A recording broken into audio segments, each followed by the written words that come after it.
Now let's go to our plenary session, and I'm very, very happy to welcome Laura.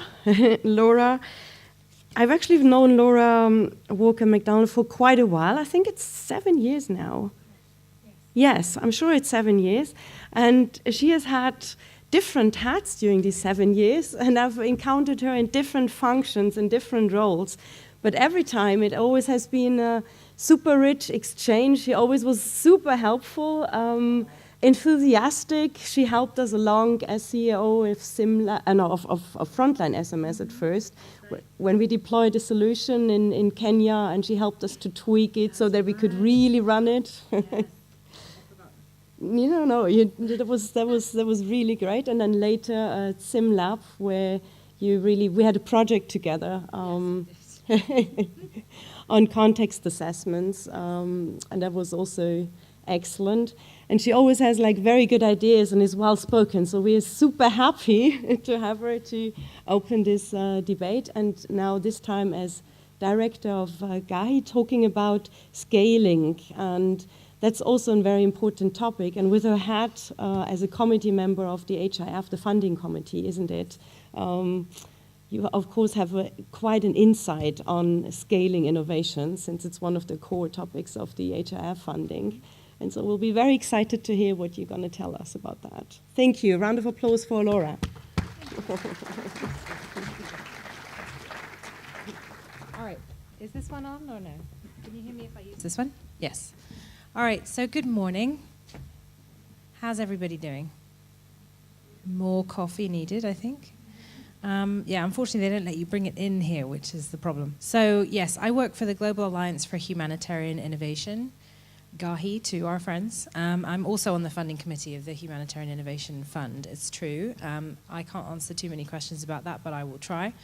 But today, what I wanted to talk to you a bit about is, so GAHI's job is to think about scaling innovation specifically. So the World Humanitarian Summit, you might remember, in 2016 was a kind of a big deal, and one of the outputs of that was the realization that we innovate a lot.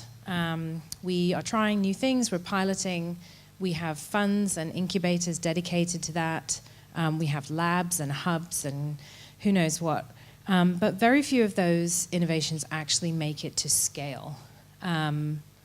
So we need to think about why that's happening. We need to look at what the barriers are, and we need to start designing around them or really confronting them.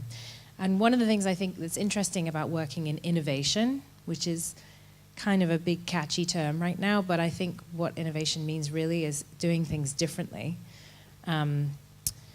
If you're working in innovation, you are coming face to face with a system that does not want to change.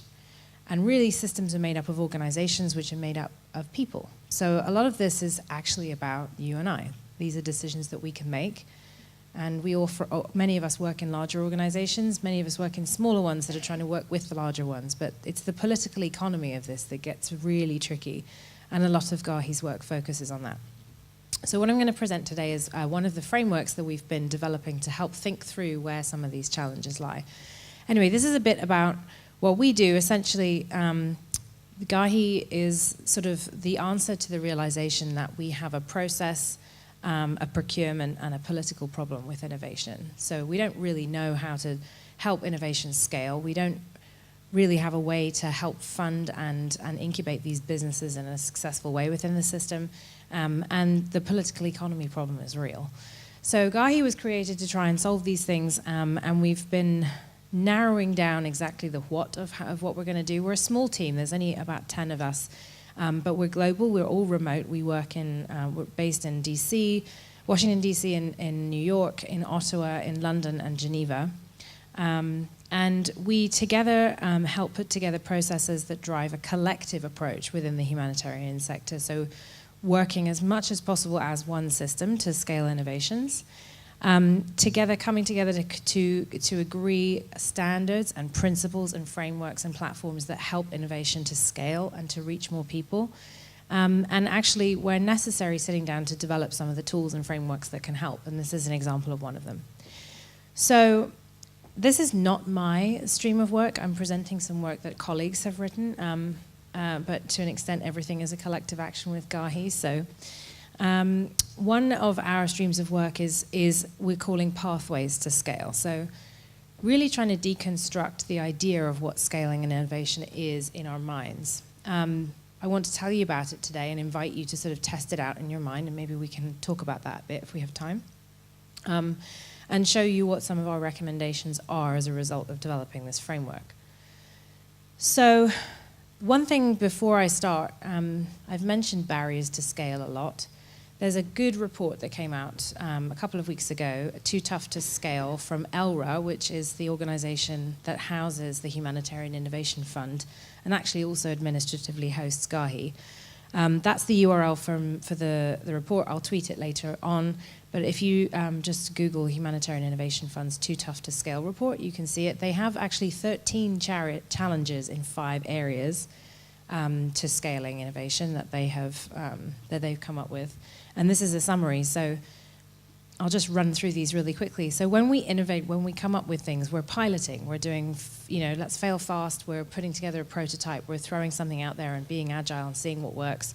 We're not thinking in advance about building something that might later have to scale. So, for example, if you're developing a piece of software, you might cut the corner that lets you later internationalize your software really easily by not building that framework into the code at the beginning. And that's a legitimate corner to cut if you're just trying to get a prototype out the door. But it means that when you later want to scale it to another country or another emergency, which you might have to do quite quickly, then it's a bigger job to go back and possibly recode the whole thing in a different language. Just an example. The humanitarian sector is not great at supporting scale full stop in a number of ways, but also is not great at supporting different types of scale, and I'll come back to that. The funding gap, which is just a particular source of pain. We have missing chunks of money in the sector, I would argue. If you're trying to run a business in this sector, you'll know that there's no short-term flexible capital, there are no loans, it's all project-based funding, it takes a long time to come in, it's restricted, it's short-term, and so on and so forth. I could go on. There could be a whole therapy session just about that. The evidence base for scaling and for innovations is poor. I have and will sing that song several times during these 3 days, and there's the workshop tomorrow, actually, in the afternoon, on monitoring and evaluation. But this is also about research and what we know about, first, the innovation, but also about the science of scaling innovations. So we need to work on that. And then, finally, we're not great at adopting new ideas. This is a hierarchical, bureaucratic system based in a conception of organizations that was come up with in the 50s and added to over time. After that, this is not an system that is able to quickly procure new things from new actors. So, it's difficult not only to work with these organizations from a business perspective, but actually even just getting the ideas into standard operating procedure is tough. These are ELRA's areas of challenge, and I encourage you to look at the report, which is very fulsome. So going back then to these pathways to scale, if you imagine, think of an innovation that's scaled, particularly a digital innovation, I will wager that you are thinking of something that looks more or less the same wherever it's deployed. It's probably a digital innovation, as I said. You are probably a user. You're either the product or you pay a small amount for the product. And it scales in the cloud. Probably AWS is involved. And if you want to deploy it to a new country or something, it's either just automatically there through the internet or you press a big friendly button and then there it is. That is a pretty standard simple business model, and I think, and speaking personally, we have all been challenged to try and force our innovations to fit into that model.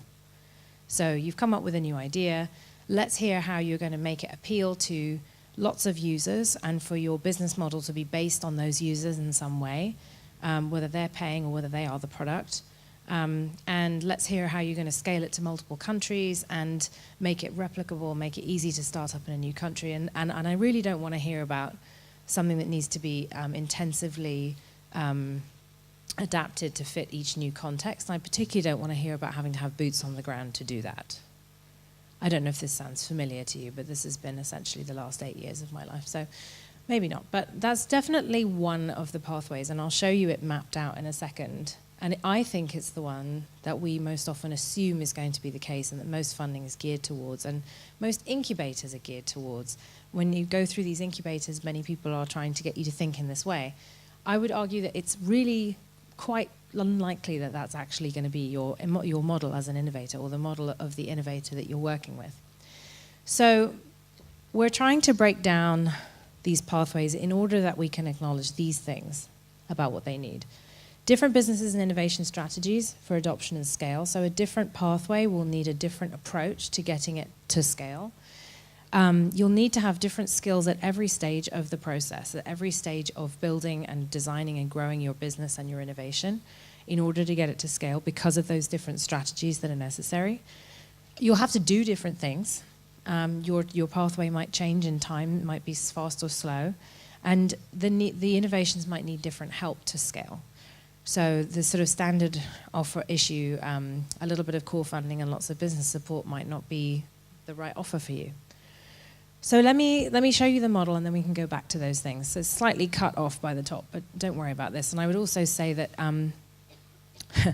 this model is a bit agile, as in it changed about 2 weeks ago. So there are 4 factors in the model now. There were 3 before. So you might see there's no sexy graphic coming for value because we just added that.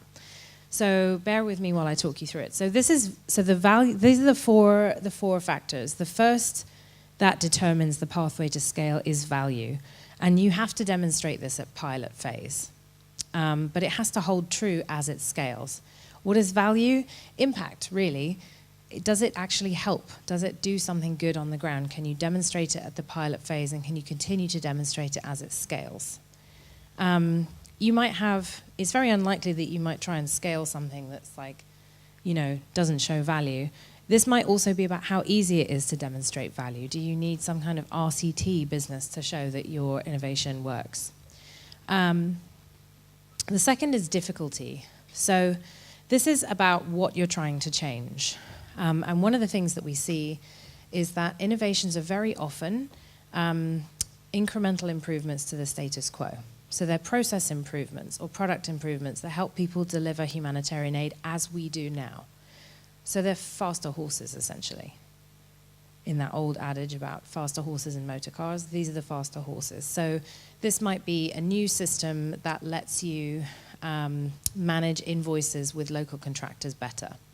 So that's an existing way of working. You're contracting local contractors to do things like deliver supplies or drive your staff around, but you might be not changing the thing at all. You're just sort of paying them differently, something like that.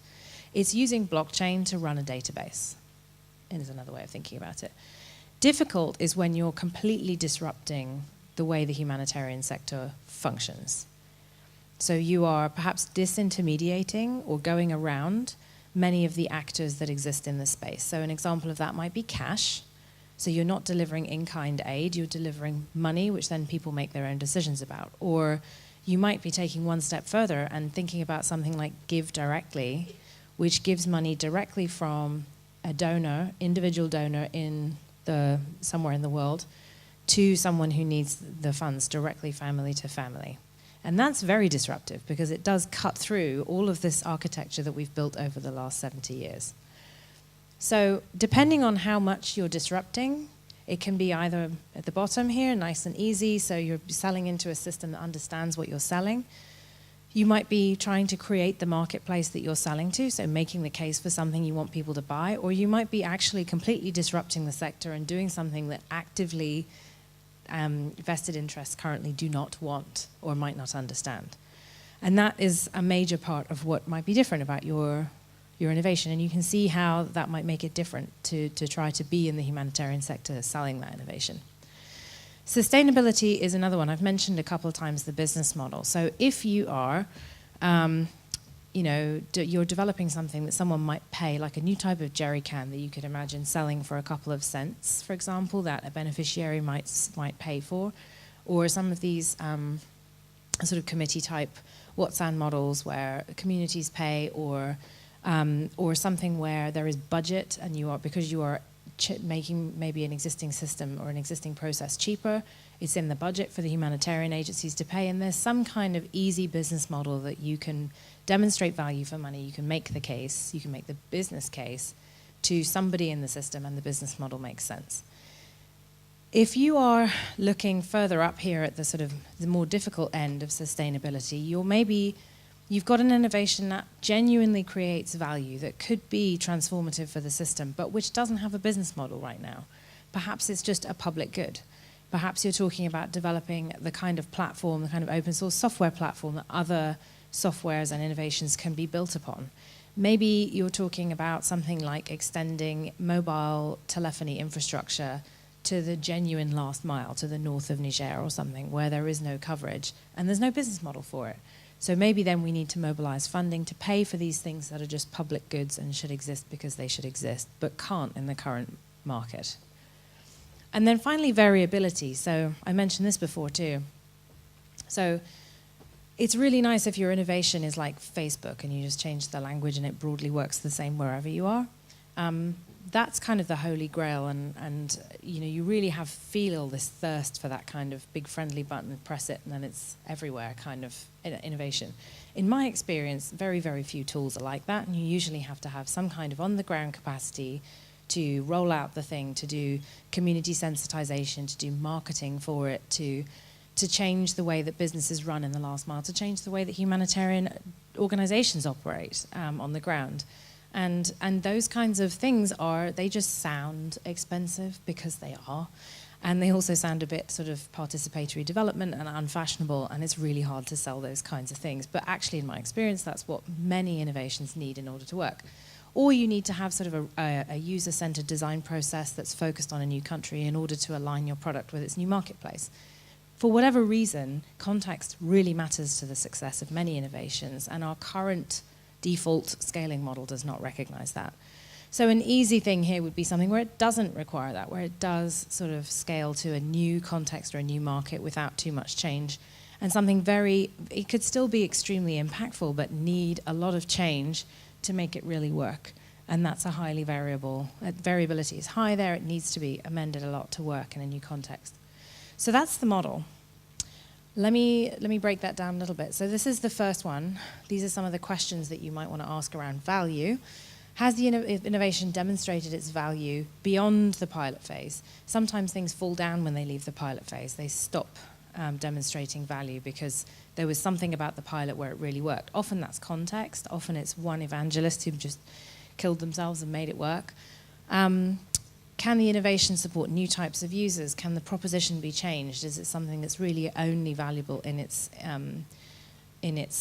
original environment? One thing that happens here is this is when you discover that there are other products in the marketplace that do pretty much the same thing, and you don't need a new thing. That's another reason why value is not demonstrated beyond the pilot phase. And then, can the innovation act as a platform for other innovations to stand on? Another good way to demonstrate value. And that's painful for the founder too, because sometimes you have to reimagine your product, and sometimes it's not quite your vision, but it might be the most scalable one. We don't have a sexy graphic for value, but there are some coming for the others. So for difficulty, this is basically what I just ran through. So how many different systems and behaviors need to change for the innovation to go to scale? How well recognized is the problem? Do people realize that you need the solution, or are you trying to create the market you're selling to?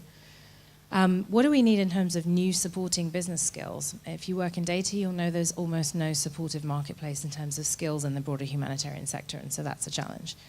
And where are the incentives? Do existing actors actually want this to happen? So here's just showing you the difficulty piece. Yeah, the difficulty piece in a different lens. So if it's easy, it means there's an established support system, something is slotting into how things are, and as you move up, you can see that if it's complex, it's a break with past practices, there are dependent changes and new roles and capabilities, and up at the top, it's extremely disruptive, and you are redefining sector rules. This, by the way, I should have said earlier, is a forthcoming paper, so it should be out this year, and when it does, I'll tweet the paper on the hashtag, so keep your eye out for that, but it's not out yet. Sustainability, so who's going to actually fund it when it's really sort of very big and scaled?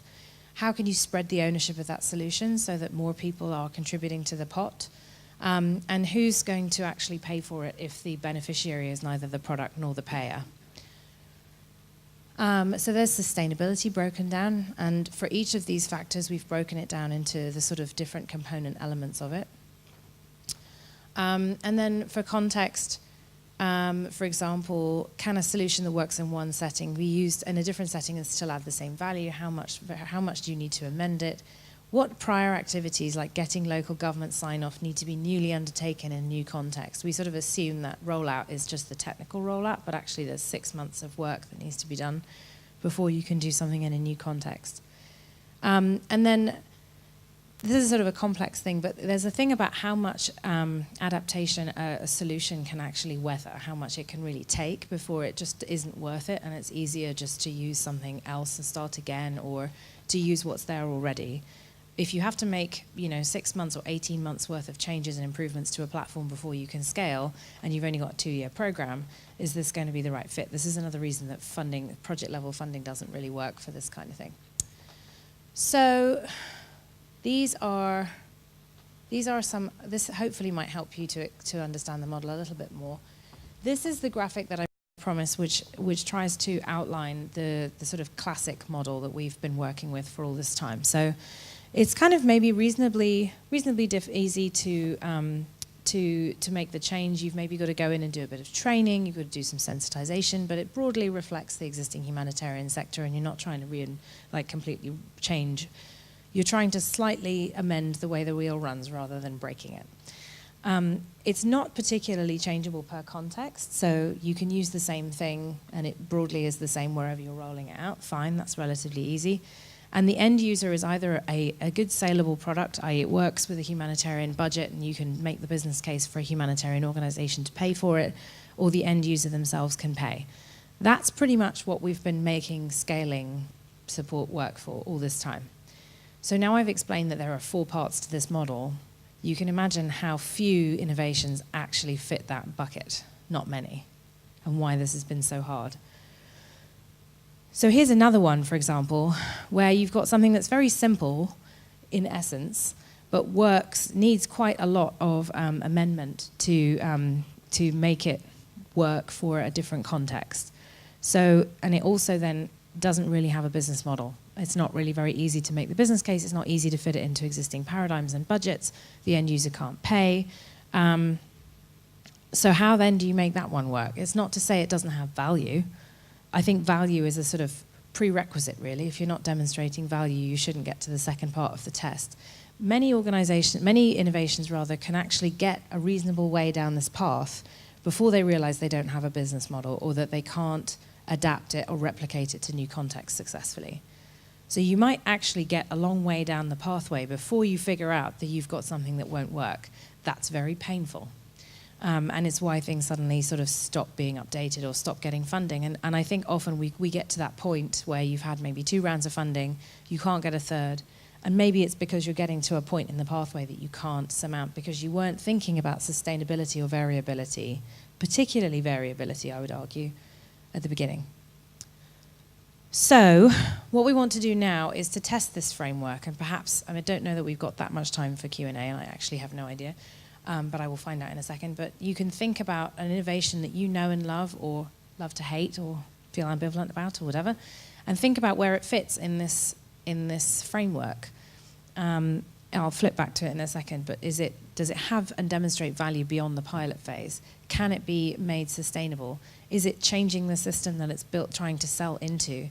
And does it have to be intensively changed in order to work in new contexts?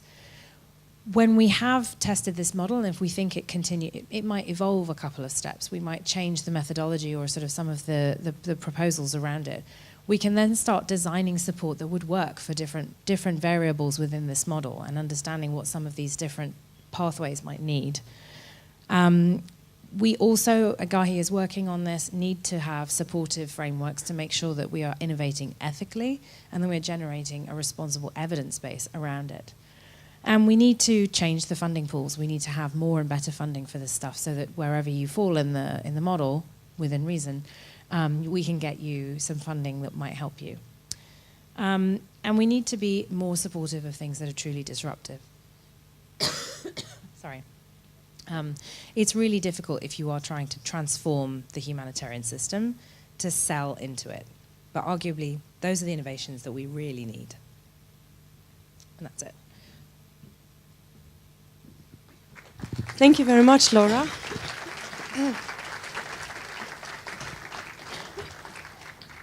This was really enough, really a lot of food of thought. So many things of these have actually not been clear to me to how they are really interlinked. So excellent. This was really an excellent presentation, Laura.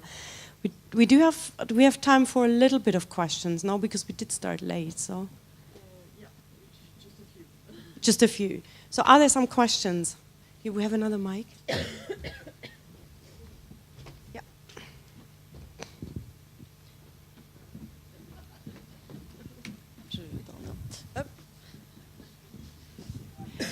Thank you for your talk. It was really interesting. What is really specific to the humanitarian sector in all you say about innovation? Because I could have heard it for I think I could have heard it for a totally different area of innovation. Is this mic on, or can it be? I think it might be. Okay. And sorry about the coughing. I've been fighting this all week. So I'm glad you asked that, and I have actually spent a lot of my last few years in. Is that one better? Or no? In working in development, and I would say that it is easier anywhere else, because I think the piece of it that's particularly. Oh. I guess there's an automatic listening. I think the piece of it that's particularly tricky is the political economy around it. The organizations that have to actually buy this stuff are very hierarchical and impervious to new ideas, and the competitiveness is very difficult to handle. It's very difficult to generate a meaningful and strong relationship with more than one of the UN family, for example, just because of the opportunity costs and the amount of time it takes to build these relationships. You have to do significant policy and advocacy work to generate the credibility you need to get into these rooms. You end up being adopted by one agency or another, and then you're really stuck in that agency family because other agencies won't necessarily adopt an innovation that comes from another. So for me, I think the particular challenge with humanitarian, and there are a number, but all across the model, there are things about the humanitarian sector that make this particularly gnarly. So just another example is the sustainability question. If you're talking about developing something that could be a market innovation in a place where there is a growing middle class and where people are paying taxes and there is governance and things like that, you're talking about a development challenge. If you're talking about supporting people in crisis or in chronic crisis or in an emergency, or, this is a different thing where it's really hard to imagine the business proposition that would get, for example, private sector capital to invest in an innovation and make a return, unless it was in a company that could find enough profit margin in a humanitarian crisis. These things I can't even, we struggle to actually structure those in our minds, let alone make them real. And I think the variability is high as well across different contexts. There are different social needs, there are different political needs, different languages and so on, and then the knowledge around those marketplaces is pretty low because there's not much market research done on some of these contexts. So yeah, it definitely could be applied anywhere. It has come from the humanitarian sector and from an analysis of that and from many years of work, not just mine, in this sector. But I think it's interesting and challenging to try and do this work in this particular system because it's so tough. What fun.